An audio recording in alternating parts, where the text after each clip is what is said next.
Je voulais vous apporter des précisions sur la correction de l'exercice 2. Alors je commence par le grand E qui est égal à 2 plus 2x. Donc dans ce cas-là, on a dit, première étape, on repère le signe plus ou le signe moins. Donc ici c'est un plus, là-dessus on n'a pas de problème. On va chercher un facteur commun. Donc on va chercher qu'est-ce qui est pareil des deux côtés. Donc ici pas de problème, on va repérer que c'est le 2. Ensuite, on écrit le facteur commun, donc on écrit le 2, et on avait dit que dans une parenthèse, on mettrait ce qu'il reste. Notre problème ici, c'est que dans ce 2, si je le mets devant, il reste rien du tout. Mais on n'a pas le droit de mettre rien du tout. Quand il reste rien du tout, nous, on va mettre un 1. Je continue. Ici, je vous explique juste après. Dans 2x, si j'enlève le 2 pour le mettre devant, il me reste x. Et entre les deux, je mets un plus parce que j'avais un plus. Donc, le résultat, c'est celui que vous avez sur la fiche de correction, c'est 2 facteurs de 1 plus x. Pourquoi est-ce qu'on met 1 alors qu'en fait, il ne reste plus rien du tout? Parce qu'en fait, ici, quand on a 2, on a bien 2 fois 1. Sauf que ce fois 1, comme il ne sert à rien, on ne l'écrit pas, donc il n'est pas écrit dans le calcul, mais en réalité, nous, on sait qu'il est là. Donc quand on l'enlève, il ne reste pas 0, il reste bien 1, il reste une fois. Et on vérifie parce que si on fait la distributivité ici, et qu'on fait 2 fois 1, ça va faire 2, et 2 fois x, ça va bien faire 2x. Alors que si on n'avait rien mis ici ou qu'on avait mis un 0, et bien 2 fois 0, ça n'aurait pas marché.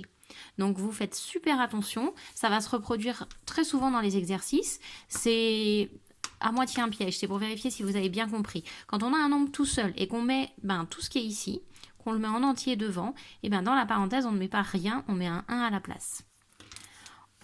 Voilà. Ensuite, je voulais vous montrer le i. Le i, c'est 3x au carré plus 5x. Alors dans celui-ci, on repère le signe plus ou le signe moins. Ici, on a un plus. On repère de chaque côté le facteur commun. Ici, pas de problème, c'est le x. Et donc, on va pouvoir factoriser. Je mets le x devant. Et dans la parenthèse, je mets ce qu'il reste. De ce côté, si on enlève x, il nous reste 3 et le carré. On ne va pas mettre 3 au carré, parce que le carré, c'est le x qui est au carré. Donc nous, ce qu'on sait, ce qu'on peut faire dans notre tête, c'est que 3x au carré, ça veut dire 3x fois x. Donc si j'en enlève 1 de x pour le mettre devant, dans la parenthèse, il va me rester 3x. D'accord? Le carré qui est ici, ça veut dire que le x, on l'a 2 fois. Donc si j'en mets 1 devant, il en reste 1 à mettre à l'intérieur de la parenthèse. De l'autre côté, mon 5x, si j'enlève le x pour le mettre devant, il me reste 5. Et je mets le signe plus, parce que j'avais un plus. Je vérifie. Si je fais x multiplié par 3x, ça fait bien 3x au carré. Et x multiplié par 5, ça fait bien 5x. Donc là encore, c'est un cas particulier. Quand on voit une lettre au carré, on n'oublie pas que ça veut dire qu'il faut la compter 2 fois. Donc on va en mettre une devant la parenthèse et on ne va pas oublier de mettre la deuxième à l'intérieur. Donc ça, c'est le cas quand on a les x au carré. C'est pareil, c'est pas un piège. Une fois qu'on a compris, ça marche tout seul. Je continue, je voulais vous faire la correction du g, puisque le g est égal à 4x au carré plus 4x. Alors ici, il y avait plusieurs solutions possibles. Pour les élèves, hop, je repère le signe plus.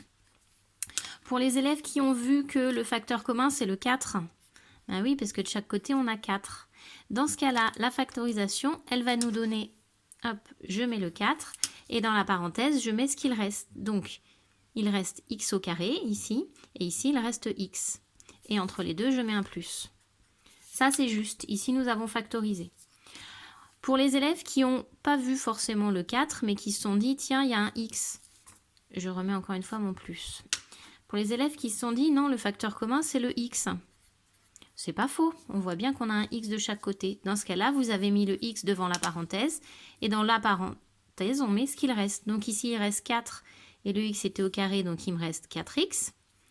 Et de l'autre côté, j'enlève le x, donc il va me rester 4. Et entre les deux, je mets un plus. Ici aussi, c'est juste. C'est un résultat différent. Mais c'est factorisé quand même. La dernière possibilité, c'est celle que moi, je vous ai mise dans la correction. C'est que je repère mon signe plus. Je vais prendre tout ce qui est en commun, c'est-à-dire que pour moi, le facteur commun, c'est 4x. De chaque côté, j'ai 4x. Donc, devant la parenthèse, je mets 4x. Et à l'intérieur, ici, il me reste juste le carré. Ça veut dire qu'il me reste juste un x, donc je mets x. De ce côté, il ne me reste rien. On avait vu là-haut, hein, quand il reste rien, on met 1. Donc moi, je mets 1. Et on a le plus entre les deux. Donc on a 3 possibilités différentes de factoriser en fonction du facteur commun que vous avez repéré. On va toujours essayer de factoriser le plus possible. Donc c'est pour ça que moi, je vous ai mis celle-ci en réponse. Arrivé au niveau 3e, si vous avez factorisé sur une des 2 autres méthodes, on va considérer que c'est juste et que c'est déjà très bien d'avoir réussi à le faire. Après, on va essayer toujours de factoriser au maximum. On avait le même cas de figure dans le H. Donc, je vous mets directement les corrections. Hop. Pour ceux qui ont trouvé 6y comme facteur commun, on est à 6y facteur de 1 plus y. Ceux qui ont trouvé que le 6 comme facteur commun, vous êtes à 6 facteurs de y plus y au carré. Et pour ceux qui avaient trouvé y comme facteur commun, vous êtes à y facteur de 6 plus 6y. Donc là encore, les 3 factorisations étaient justes. Moi, je vous ai mis la première dans la correction parce que c'est elle qui suffit.